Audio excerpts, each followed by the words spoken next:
Hello, everyone, and welcome to the latest episode of ReRacked, the podcast where we cover a sport which isn't going to exist in a few weeks if we're not careful. With things going on at the moment. Yeah, there's a lot of controversy at the minute. It's hard to know what's going on, really. Yep. There's lots of controversy going on at the moment, and don't worry, we're here to stoke the fires a little bit more. Yeah. So, how are we all? Good, yeah. Not too bad. Busy few weeks. Yeah, pretty busy, but yeah, still here. Yeah, Glad to know you're still both still going. here, still going. The So, main we've thing. got a bit of a busy episode today. First of all, quickly mention the English Open final. I know it feels like a lifetime ago now, because it's a while since we recorded. Yeah, Judge it Trump, does predict, feel like a long time ago. yeah, Do you know how close I came to nearly backing Zhang Anda to win when we were wrapping up last time? Just because everybody was talking about Judd winning, and I so nearly said that I thought that Zhang Anda might win. And then I saw the score when he was going into the evening session, and I thought, oh no, he's going to win now. but then Judd did what Judd's been doing in the past year, Yeah. which is coming back from improbable deficits for no apparent reason. Yeah, like from 7-3, it was class comeback.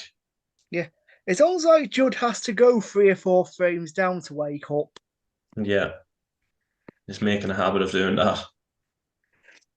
Yeah, I mean, Zhang's really found new fan in me for certain. He was absolutely fantastic in that match. Came up short in the end, but he came up short against Judge Trump. Yeah, Yeah, there's nothing wrong with that. exactly. So that was a fantastic match. Judd won, as you may have guessed, winning back-to-back events. I believe his third final in a row. And then we had the Wuhan Open, which managed to Yeah. go all the way through in the time been waiting for this. Now he must be absolutely shattered. I mean, he's just, he's won a tournament and then he's flown to the other side of the world, Yeah, barely got over the jet lag, and just absolutely powered his way all the way straight through it. It's just Yeah. incredible. I think a lot of people were expecting him to pull out of the Wuhan Open after winning the English, but fair play to him that he got the flight the next day and ended up winning the tournament then. yeah. I mean, his performances in the Wuhan were more impressive if you look at scores than they were in the English Open. The Yeah. Ollie Lines 5-2, despite Ollie having, I think, 135 or something. Mhm. Hmm. Beat Matt Selt 5-0, because apparently Matt Selt's a brilliant player right up until the moment he faces Judd Trump. Yeah. Beat Hawkins 5-2, having been 2 each at the interval. Yeah. Beat Tom Ford 5-0 because Tom Ford is Tom Ford. You never know what he's going to do. Yeah. Exactly. Beat Wu Yi's a 6-1 in Wu's first ranking semi final, which incidentally was on his 20th birthday. Yeah. And finally beat Ali Carter 10-7 in what I didn't see much, but it looks like an absolute cracker. What was I was very impressed with Ali Carter last week. I think he was scoring very well. Yeah, He bet Stuart Bingham and Mark Allen on the way to that final. So he's kind of the sort of player that you nearly forget about some of the time, but no, he's very good yeah. last week.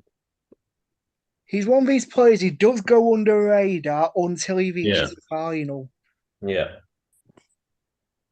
But, he beat Jamie Clark 5-1, Bingham 5-4, Liam Highfield 5-1, Mark Allen 5-2, which denied Allen a shot at world number one spot yeah, again.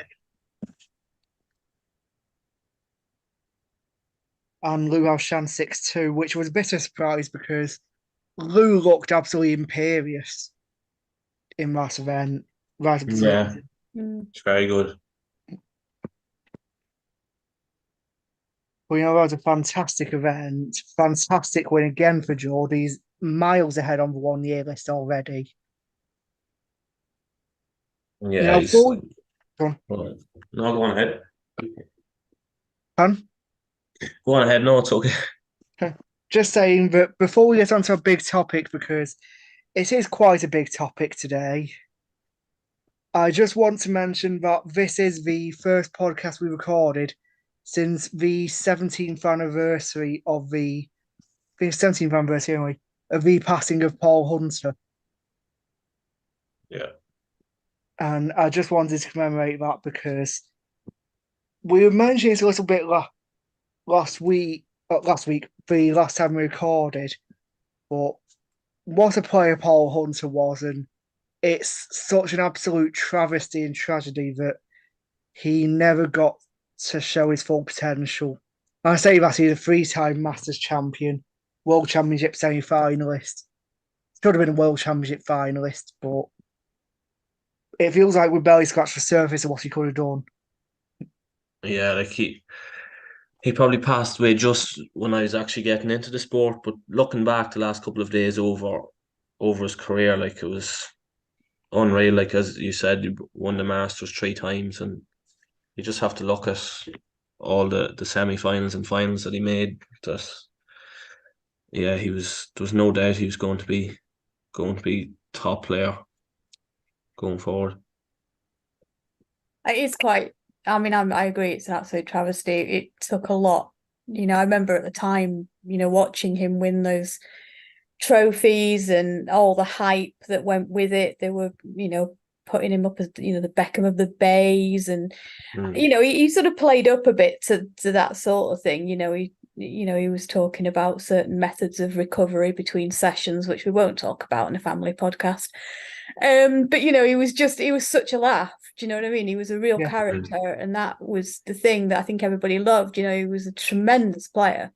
He was he was a good-looking lad. He was cheeky. He was funny. Everybody really liked him. All the fellow players really liked him, and it just was horrendous. But yeah, I mean, what he would have achieved is quite. I mean, he already achieved more than most, but Yeah. I do think that he would have been, multiple world champion, and it would have been quite scary in a way what he could have done if he'd have kept his head in the right place, and obviously managed to stay healthy. But it was just unfortunate, how it happened, and it was just so quick as well, which was he didn't seem to really have a chance with it. And it was just, it was horrible. I remember that last match at the Crucible. I think he played Neil Robertson, and it was just so awkward. Like he was playing a match and he said he couldn't feel his hands. Mm. Do you know? And it's just crazy, absolutely crazy. It's testament to Hunter that he was effectively terminally ill of cancer. It was just that match was something 2 or 3 months before he died, and he was still there, still fighting for everything. Yeah. I did feel sorry for Neil Robertson. He really talked about a no-win situation. He must have felt awful, but top hat professional. But I mean, it was very bittersweet. Yeah, it must have been very tough, like for him to be in that sort of situation. But I'm glad he got a chance to play again. Yeah. I am. And there's a term that I use at home quite a bit that it's a phrase that I feel like means a lot in this scenario. The star that shines twice as bright shines for half as long. And Paul Hunter shone like virtually no one else in this sport. He did. Yeah. He did. So, R.I.P. Paul Hunter. His memory still lives on and always will. Obviously, the Masters Trophy is the Paul Hunter Trophy, which for everything we criticise WST for, and boy, are we going to criticise them today, that's something they've done really well, that I do appreciate. So, with that out of the way, we're going to go on to our big topic today, which is slightly more out of date now because we've had a while since the last podcast, but the Macau Mutiny. Yeah. Boy, this It's player contracts. it's nearly hard to discuss now because it's been, well, I don't know if it's been cleared up, but it's just not as prevalent as it was last week. Yeah. So for people in the future mainly who discover this and have no idea what the blue hell we're talking about, 4 weeks ago it was announced that several top professional players, I forget exactly who it was, but several top professional players, including think the likes of Ronnie and Williams, and Selby, were confirmed to not be playing the Northern Ireland Open and instead be playing a non-ranking event exhibition style in China, the Macau Masters. And this caused a lot of controversy, not least because of WST's reaction. The reaction to threaten to sanction the players if they decided not to compete in the Northern Ireland Open, free speech and all that. Now, this has somewhat been cleared up now because the Macau Masters has now been moved. I believe it's now starting on Christmas Eve. Yeah, it's in December at some stage. I'm not sure what the actual is. It Christmas Eve? 23rd, I think. 23rd 23rd. starting. Yeah, I think it's a 2-day though. I think it is going to go Okay. over, which will be interesting. But I do think it's still relevant to discuss it because I think that this isn't going to be the first time this happens, is it? And I think we've got to really, we don't necessarily have to discuss whether we think the players were right or wrong, but I think we do need to talk about how it was handled from like a PR point of view. It was an absolute disaster. Yeah. On behalf of WST. And I think that is something that we've touched on previously when we've talked about, the anything from the scoring system to them making Dingo to M&S to buy a new pair of trousers, and because he was wearing the wrong trousers, and that sort of thing. But I think this has been a big test for them, for their communications people, and I think it's not going to be the first time this becomes an issue, I don't think, and I don't. Yeah. So I think it is very much, well, you can say, oh well, the organisers of the exhibition maybe caved a little bit. I don't know why they moved it, but it is going to happen again. Of course it is. Yeah, unfortunately, there is only so many dates on a calendar if you want to organise an event. And as you say, it's been a PR disaster from WST here. And you would think they might be a little bit more careful about their PR after that. But then today, Hector Nuns, I don't know if you actually know about this, Glen, it broke 4 hours ago. Yeah, I had a look at that earlier on. Yeah, he's taken a step back from snooker because of all that's happened. I don't think he's the only one as well.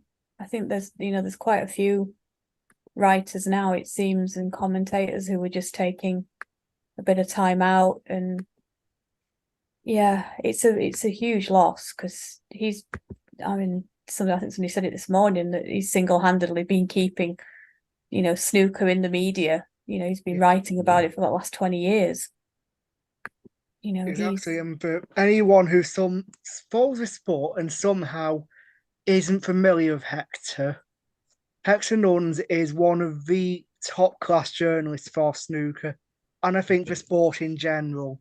He's covered the sport very impartially for 2 decades plus. He's a massive fan. He's one of these really passionate types who still manages to remain objective, which I really do admire him for. But he made some claims that he's since deleted from his Twitter, so I can't tell you exactly what they were. But he's made some claims early in the week about WST and their handling of situations. Yesterday, he is forced to write what I can only describe as a gun barrel to the head apology on Twitter for what he said, basically saying he made it all up, which he clearly didn't, otherwise he wouldn't have written it. And today he's magically stepping back from snooker journalism after more than 2 decades, which he claims is actually nothing to do with snooker, or nothing to do with WST and the controversy. I remain to be convinced, but Yeah, it's worrying, like what's going on. Like it's very hard to know. Nearly reading between the lines, it's just very hard to understand what's happening at the minute. yeah. And It with does Dave, seem like the sport is almost trying to eat itself in a kind of strange yeah, way. It's sort of turning in on itself. And I just think once that happens, it's always sort of struck me at the sort of top end as a bit of a boys' club kind of thing. yeah, And that you've got a bunch of people who've been mates for years, who've worked together for years, and they've all got together, and now it's a bit like a jolly boys outing. And then when it goes wrong, they all sort of close ranks. And then you end up, they just turn on anybody who they perceive to be an outsider. It doesn't matter if you've been writing about snooker for donkey's years. It just seems to be that, they can afford to annoy you or upset you or make you write these, like you said, gun barrel to the head apologies. I mean, you're absolutely right. I mean, he's definitely worded it well if that's what it was, because he's got that across to us. I just think it's just been an absolute what show yeah, all the time. And as a fan, I'm sort of sitting there sort of cringing, just wondering, like, lurching from one PR disaster to another. And it's, I've got people at my work who know how much I love this sport coming up to me and talking to me about it, but they're talking to me about snooker for the wrong reasons. And that exactly. tells you how far that reach has gone, that everybody's seeing it, and what they're knowing about snooker at the moment, the casual fan or whatever, what they're knowing about this is very negative. They're not Yeah, celebrating, the young players coming through, or, the prize monies that are on offer, or the tournaments and the winners and the legends. They're talking about PR, bad PR. Yeah, exactly. I mean, there's so much we should be celebrating in the sport. We've got so many good young players, not just coming through, but winning lots of matches. A lot of players who qualified for a tour just this summer seem to be doing very well. People like Zing Zihao making an impact. For example, he beat David Grace 4-0 early in the Northern Ireland Open qualifiers. And you want to celebrate things like that, and snooker's triumphant return to lots of Chinese events on the calendar. Were a very good event in Wuhan, but we can't because all anyone will know is the controversy. Yeah, like Exactly. usually there's not much talk of snooker, but recently a few people have mentioned it to me, but not for the right reasons. It's all the bad things about snooker, but like the gambling that's come out a while ago and this now as well. Um, yeah, they like people from the outside that don't actually follow the sport aren't mentioning it for good reasons. So that's just kind of shows the sport's not doing well at the minute. Nope. It's Yeah, very frustrating to see. it is. And in all the controversy with Macau Masters, I know I keep banging on about this subject, but one thing very notable is that Steve Dawson, the supposed boss of the sport, said absolutely nothing about it until he was very publicly prompted by Barry Hearn. Well, Yeah, exactly. I was listening to a Sean Murphy's podcast. I'm not sure if he's listened to it, but he even mentioned that he's gone missing like the last while when they actually need someone to step up Mhm. and speak. He's gone missing altogether. So yeah, it's not good. Yeah, exactly. And it's just really, really, it's embarrassing. It's embarrassing, and for the fans, it's embarrassing for the players. These are the people who are meant to represent you. I just think, I just dread to think what's next. I really do. Same. Yeah. Well, that leads on to something else I want to discuss this week, which is a message on Twitter turned into an email that I had last week. Now, I'm not going to name names here for very, very obvious reasons, not least because they did swear me to secrecy. But an unnamed player has got in contact with me asking if I wanted to see a copy of the World Snooker contract that so talked about recently. I said yes to them, and one thing leads to another, and I get an email from this player with a copy of the entire contract on it. So we've all had a read of it and have made some notes on things that are in it. Now, for obvious reasons, I'm not going to name the player whose contract it is either.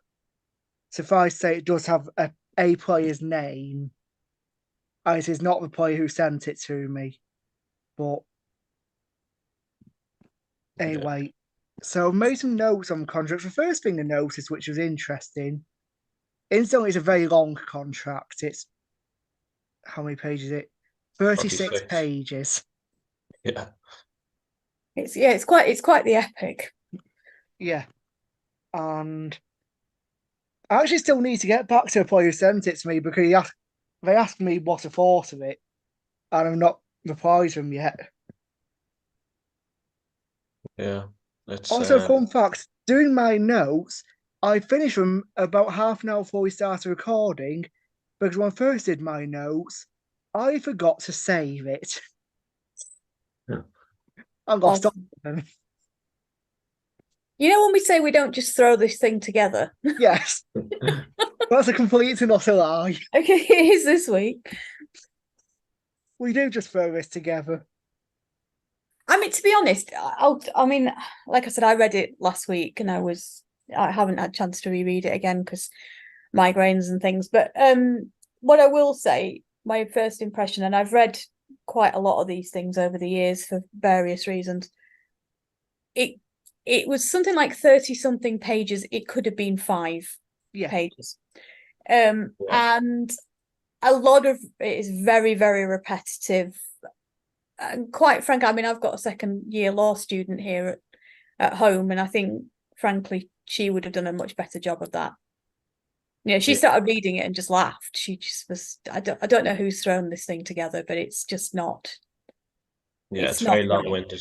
It's very, very long-winded, and I mean, I know the law can be extremely wordy, but goodness me, it seems like it's about 3 different contracts nailed together.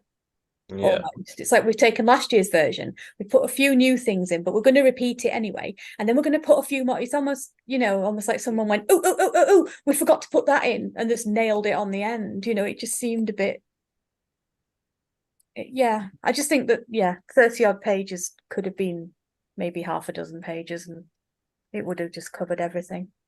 It's like, turn up on time, dress appropriately, don't play when you're drunk, don't play when you're stoned, Yeah. don't swear at Don't play while anybody. smoking. Yeah, don't swear at anybody other than yourself. That sort of thing. It's just what we all expect when we all sign contracts at work or college or whatever, to behave, Yeah. essentially, and remember that you're an ambassador. But yeah, there were a few random ones, which I'm sure you'll come to. Yeah. Now, unlike Catherine, I've not got Law and Order at home.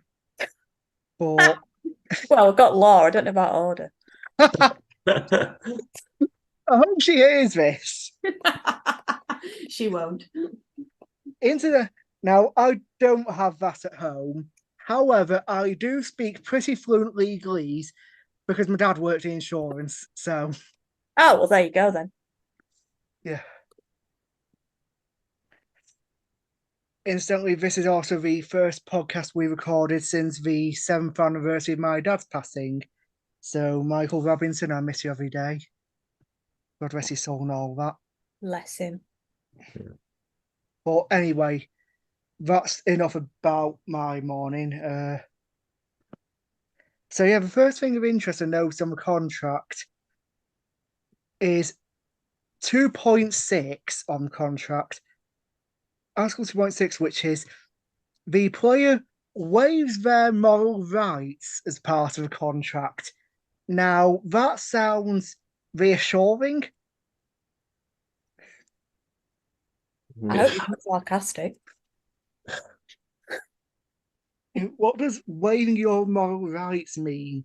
Does that mean they can just turn up and randomly punch you in the face? It just, yeah, this is what I mean. It doesn't seemingly make sense. Yeah, there's a What does lot of examples that don't make sense. my moral right is to not turn up and swear at the referee or something? You know, it's like, what? I mean, that's, yeah.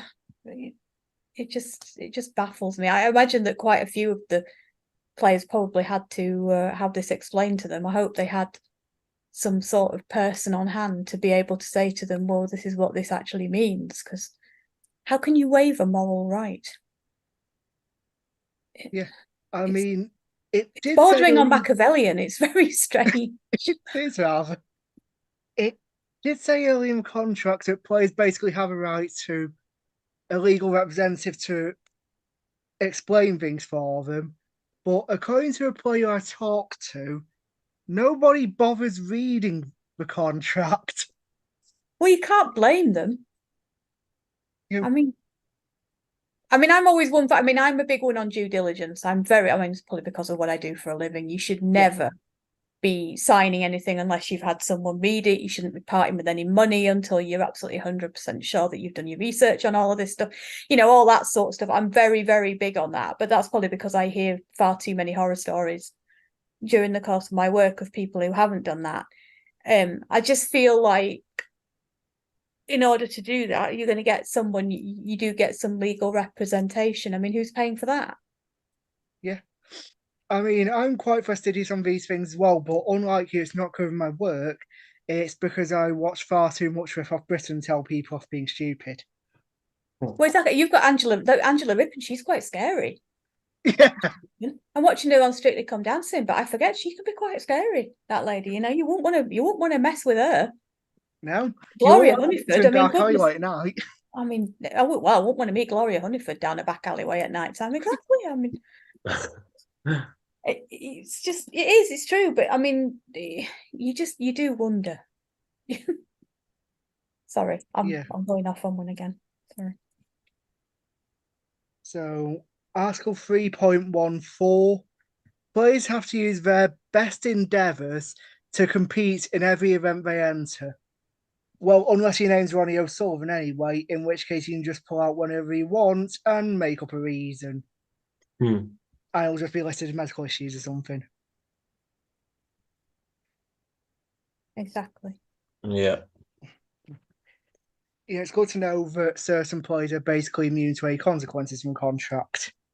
Not before anyone starts anything on social media, I don't hate Ronnie, just like I don't hate Judd. I don't hate anyone. Apart maybe Liang, but that's a completely different matter. No, we won't get into that. I was going to say let's not go there. No. Yeah. Well, yeah. 3.15 states that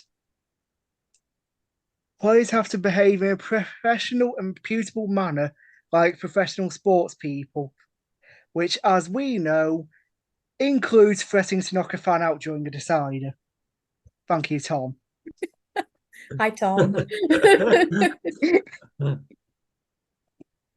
Yeah. That's very professional.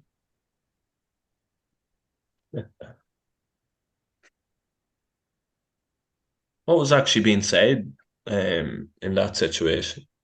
I have no idea. I've not actually seen the clip. Yeah, no, I seen the clip, but I couldn't hear what was being said. I don't know. All I know is that I don't generally regard threatening to knock fans out as being particularly professional. No.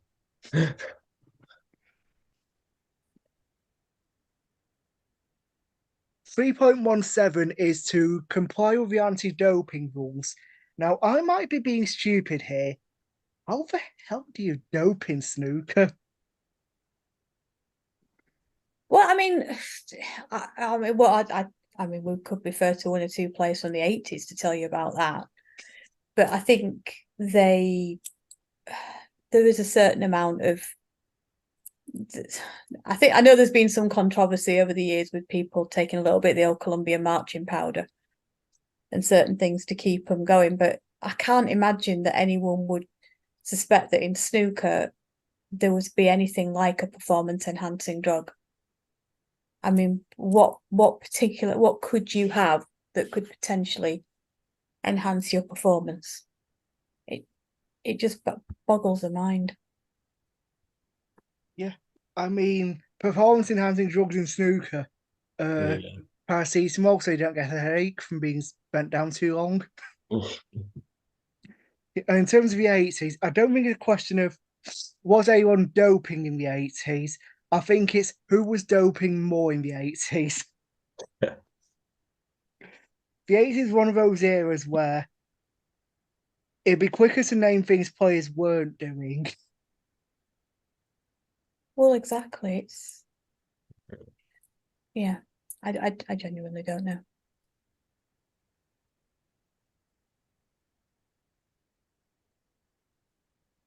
3.110 is treating all snooker parties, Republic and WSL World Snooker Limited, with respect and basically being courteous to them. Again, that does include threatening to knock people out. Again, thank you, Tom. I promise I'm pretty sure this is the last time I bring it up. Yeah. I think that says in a threatening or violent manner, so Yeah, I think Tom might have been in a bit of trouble for that one. just a tad. Yeah. Now, one interesting one here that is related to Macau Mutiny is 3.2.7. Not without WSL's prior written consent, such consent not to be unreasonably withheld or delayed, participate in any snooker event which is not sanctioned by WSL that is broadcast in any media. Now, the big question here, what counts as media? Do it just mean on television? Do it mean any television online? Does it mean any random video someone posts on Facebook? Yeah, I'd say anything that's online. That's actually a good question. I'm not sure. Um, yeah, I'm not really sure on that one. Because technically, if you want to look at it in sort of a theoretical and literal perspective, you could be breaking that rule by filming a match at the venue and then showing it during a slumber party. Yeah.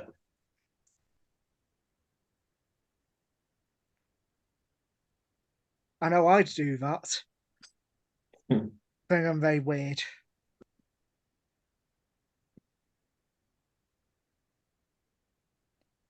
And the one after that 3.2.8 is not during any period of time when a WSL event's taking place in a country. Participate in any promotional media in that country while the event's taking place. Now, again, promotional is a little bit vague. Does that mean we're not allowed to do charity events and things like that? Because that's Yeah. technically promotion, isn't it? It is, yeah. Yeah. Are we talking about some self-promotion? No, it just says, where is it? Participating in any promotional or media activities.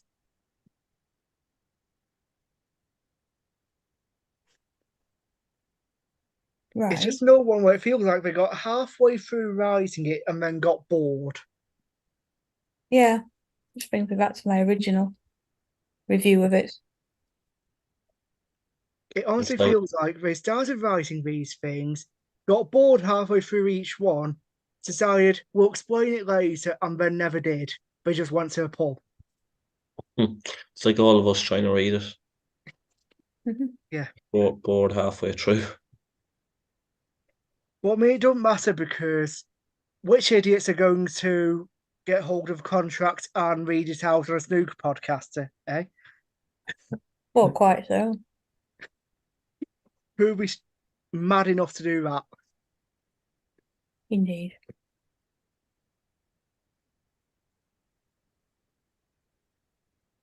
One after that is not participating in any exhibition match within 50 miles of a event venue while the event's taking place. Firstly, that's regardless of whether you're in the event. So, for example, if it's an invitational that you're not invited to, which is about half the events on the calendar at the moment. And two, that's a bit of an issue in Britain, because in Britain, you can practically get anywhere in 50 miles. Yeah.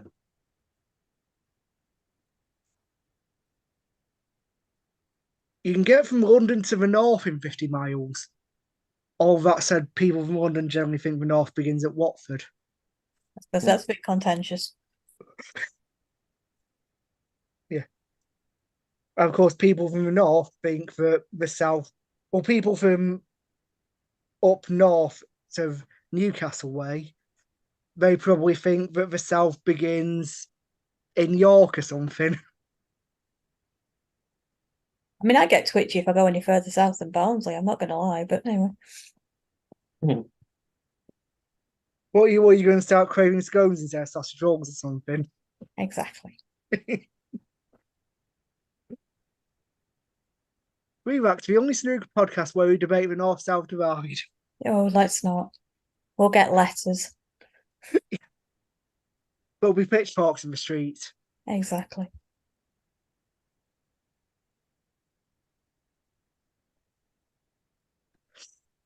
Following on from that, we've got another one which could have been part of the same rule, but they decided it wasn't, which is exhibitions outside of the UK can't be done within 3 days of an event in that country, which seems a little bit stupid. Yeah, Exhibitions in that country. Uh, So is it that they're saying that they can't do any exhibitions in, it's Hong Kong, I think, isn't it? Macau. So they're saying that they can't do exhibitions within so many days of any tournament in the country where the tournament is. yes, any country where that event is taking place. So in other words, Ronnie couldn't have done, or whoever couldn't have done an exhibition in China within so many days of the Shanghai Masters. Basically, yes. But he could have done it in Japan. Yeah. Right. So that doesn't apply, obviously, to Northern Ireland, then, does it? No, it doesn't No. because. Right. Okay. Interesting. Mm-hmm. It seems a bit pointless. I mean, I suppose that ties in a little bit with the promotion side of it. But you would have thought that would have been ideal, wouldn't you? Yeah. Also, who's going to think, oh, I'm not going to use my tickets to this event anymore? There's an exhibition on 3 days before. Exactly. If anything, I think it's an appetite wetter, isn't it? Yeah. Yeah. You would think. If anything, you go to it, think, hang on, I quite like watching live snooker. I'm going to see if there's any tickets available for this event. Exactly. It feels Exactly. counterproductive. Yeah.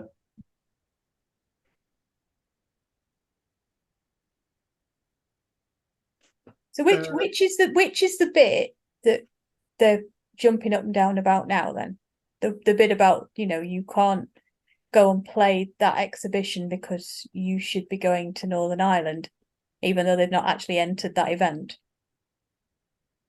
That's the thing, it looks this whole, and I genuinely can't work that out. No, me neither. That's why I'm asking you. It I thought looks, one of you two might have seen something that I missed. I mean, I could be wrong. no, I've looked at all of it, and I can't see anything that suggests that they can't play an exhibition event instead of a regular DOST event that they've not entered.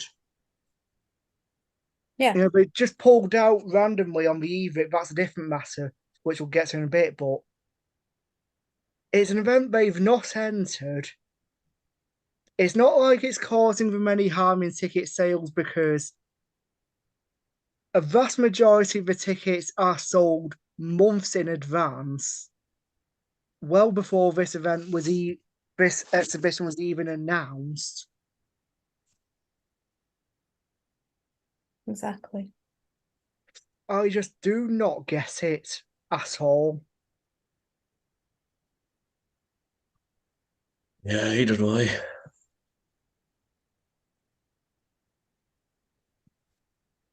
One of the more famous clauses: a player is not allowed to concede a frame in which they could still mathematically win, so they don't need snookers in it. That's what Mark Selby is presumably going to be punished about. Yeah, I think we sort of know that though, don't we? I think that's one of the more common rules that they know about.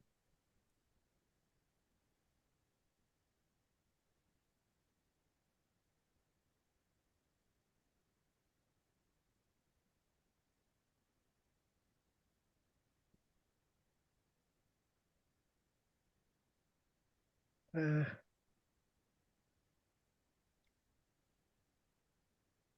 without prejudice, and so that's a clause they love in this contract. Without prejudice, they say it about 8 times.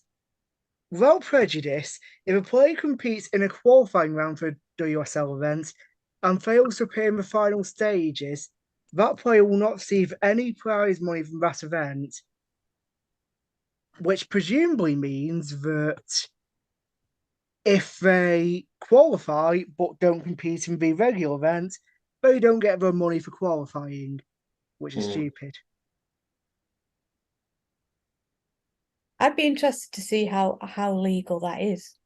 Because surely if you've already played and completed it, I mean, that's like saying if I go home sick halfway through my shift or something, that I don't get paid for the hours that I've completed, which is absolute nonsense. Exactly. That's how I took that. I'm very, very surprised about that. But that's actually slipped through the net. I actually could not agree more, Catherine. That does feel borderline illegal.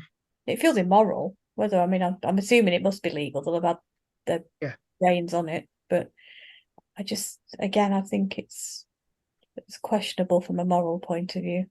Yeah, I mean, if it was illegal, then either they're lying about having legal advisors look over it, or they're lying about players having legal advisors or something, or they're lying about players signing them.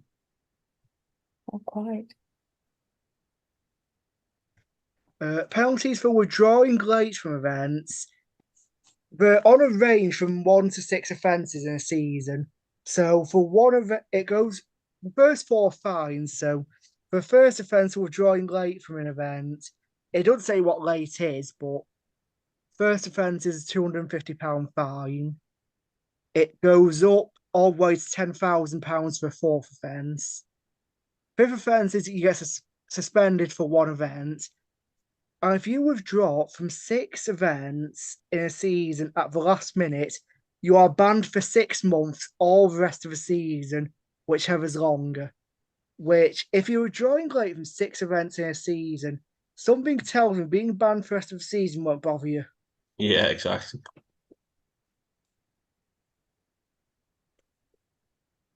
You're being suspended from something you're not doing. Yeah.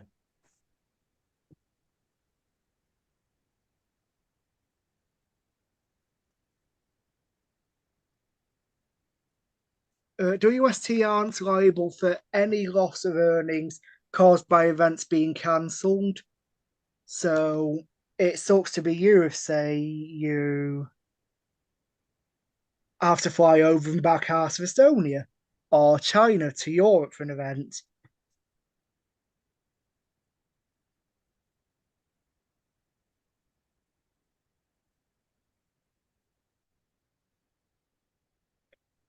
Right, so just a disclaimer for everyone, Catherine's had to leave us because she's not feeling well.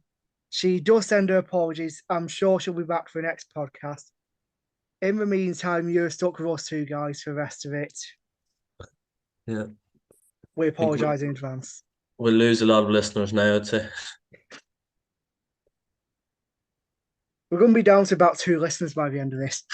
Yeah.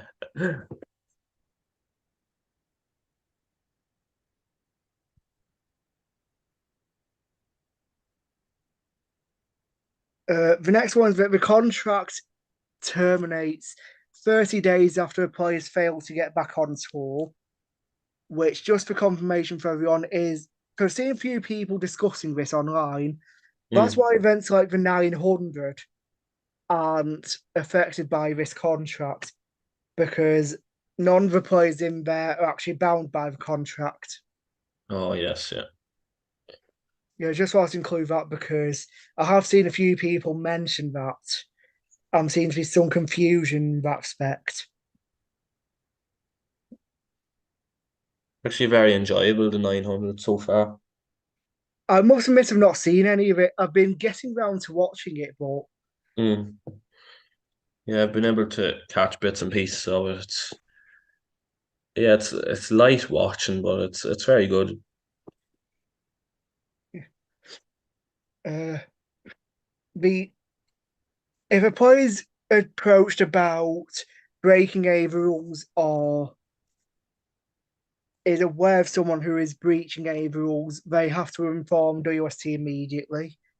Listeners may recognise that as the thing that relegated Jamie Jones from the tour a couple years back. Yeah. Because obviously he was aware of an approach to match fix and failed to report it. Yeah. I believe he is suspended for just long enough to miss Q school, which I feel may have been deliberate by Yeah. WST to send a message. Yeah, I'd say that was done deliberately just so he couldn't qualify or he couldn't get back on tour for next year. Yeah. He of course he then went to Q school next year and completely destroyed everybody. Yeah, Because it turns out Jamie Jones is far too good to be off the tour. definitely.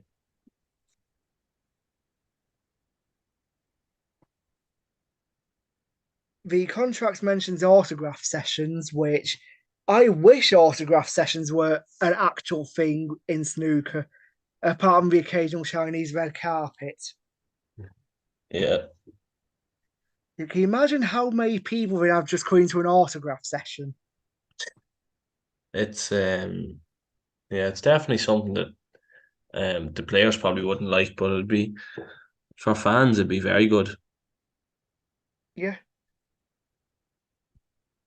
We're not saying doom the days before or after an event. We're just saying so certain major events maybe encourage players to have an autograph session in between sessions or something, or before or after a match.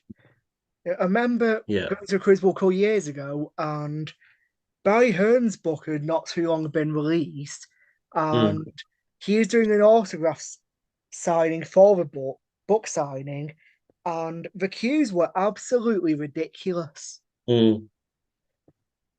And even if you could put a limit on like uh, each player, they wouldn't have to like maybe half an hour or just so it wouldn't go on too long. Just from their point of view, it'd probably be it wouldn't be the most enjoyable, but for the fans, it'd be very good. Yeah. And the thing is, if you really want to limit numbers, here's an idea for WST if they want to make money. You could sell tickets to an autograph session, say 10, Yeah, 15 quid yeah, for autograph session with called players. That'll make them a hell of a lot of money over, say, 3 Triple Crown events. Yeah, exactly. And be a great way to limit the number so players still get away at a sensible time. Yeah, yeah.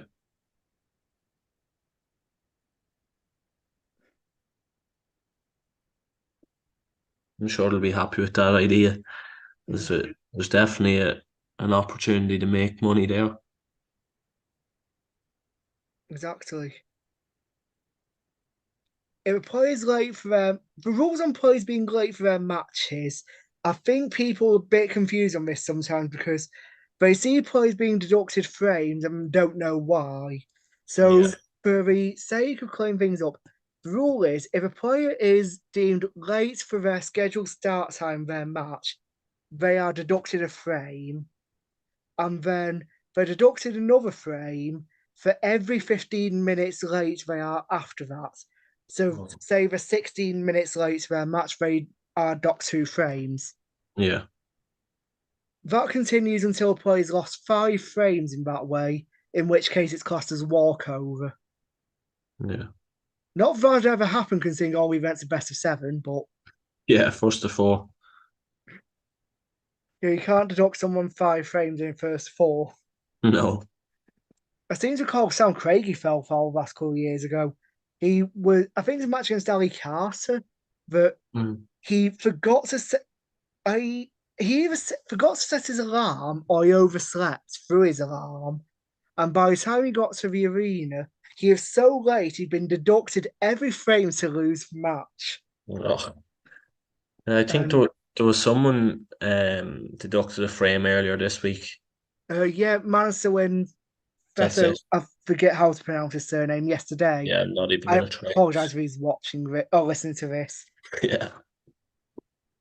I'm not a cunning linguist, unfortunately. But I know Manswing got deducted his first frame against Barry Pinches for turning up late, and he ended up losing a decider. Yeah, I know. So people can decide for themselves if that was the reason. Yeah.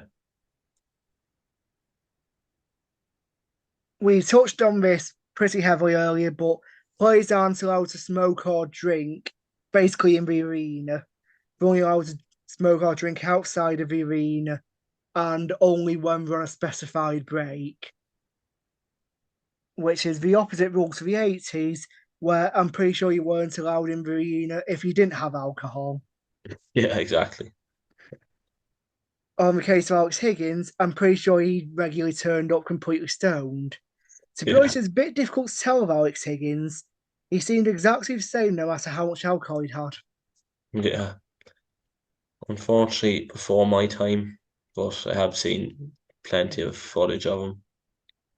Obviously, it's well before my time. I'm only 27 myself, so Oh, he, yeah, yeah, he was way before my time, but I've seen enough of him to know that yeah, either he was stoned all the time, or it is impossible to tell if he is stoned or not.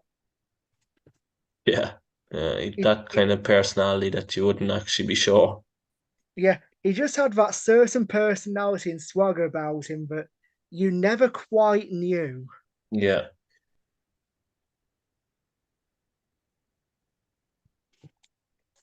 Uh, any event winner must make themselves available for a minimum of 2 hours of press meetings after the fact, which sounds ridiculous.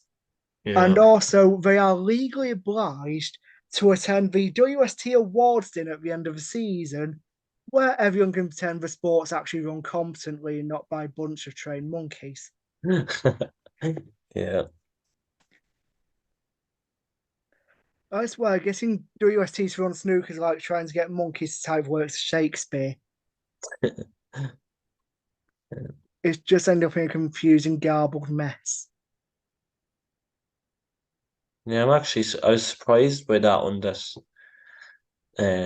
the player has to be available for public appearance after. Yeah, I was very surprised by that one.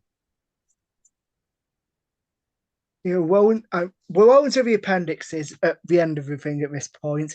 Appendix 4 is dedicated to the betting rules, which I've just taken the executive decision not to go through on here, primarily because they're pretty much all available on articles about the match fixing controversy.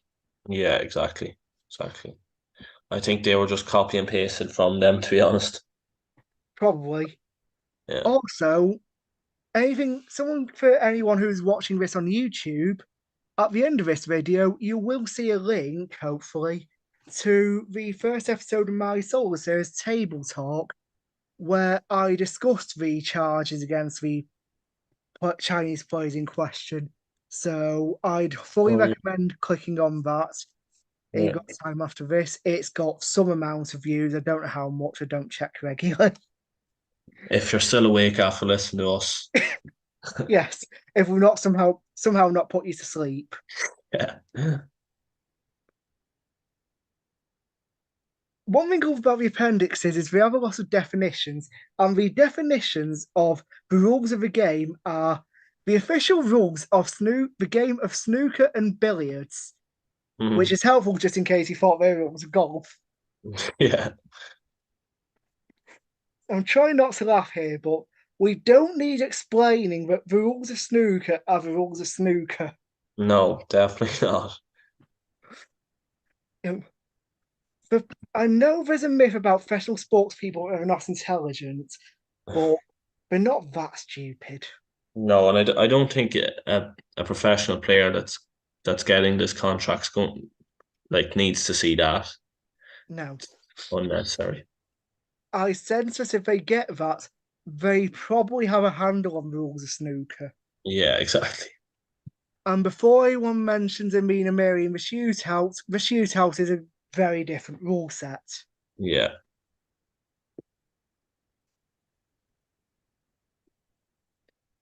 All WST events in China require logos to be approved 21 days in advance, because as we know, China's time zone is 20 days behind the UK, so that's how time zones work. It genuinely at this point feels like they are trying to make the Chinese events as inconvenient as possible. Yeah, that's the way it seems. Like when you see all the rules that are just for them Chinese events, like it's regulations as well. Like it's a bit much.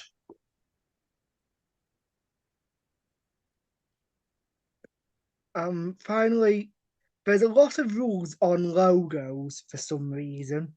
Yeah. So these are the following that you are expressly forbidden, and these are all on the contracts, by the way, everyone. These are all the things you are not allowed to have as your logo on your waistcoat. You are not allowed to have a logo that is too big, Hmm. obviously. Yeah. You're not allowed to have a logo that isn't made of fabric, just in case you want to look like you work in Tesco.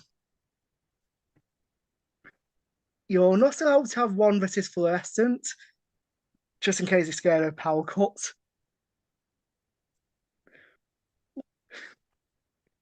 You're not allowed one that contains lights, just in case you want to look like someone wearing one of those novelty Christmas jumpers Yeah. being funny in the 1970s. Uh, you're not allowed to wear a 3D logo, 3D. just in case you want to advertise really inconveniently. Yeah.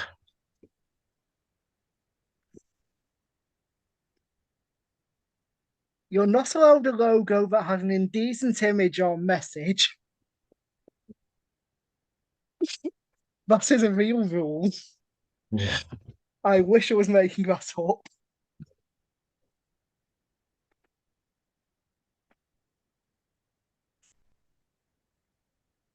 You're not allowed to have one that contains a religious or political message, just in case you want the entire world to know that you too support Scottish independence Hmm. and Twitter isn't cutting it for you. And also ballot box. I think so many people will be surprised at how straightforward some of these rules are. Like it's basic stuff, some of them. Like a bit of common sense, I think, should be.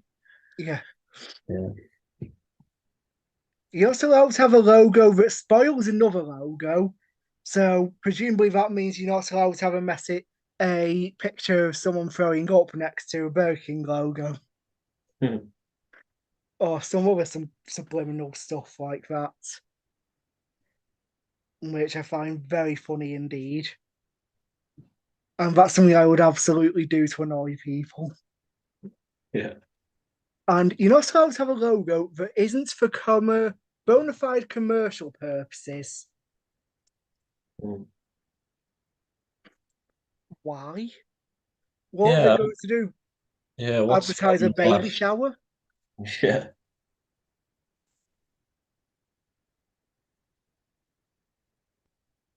You know, logo.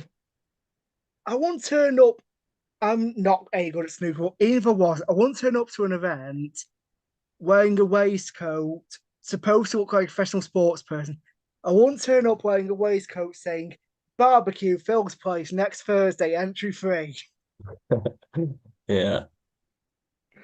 You know, it's got to be for bona fide commercial purposes. What else would it be for? Exactly.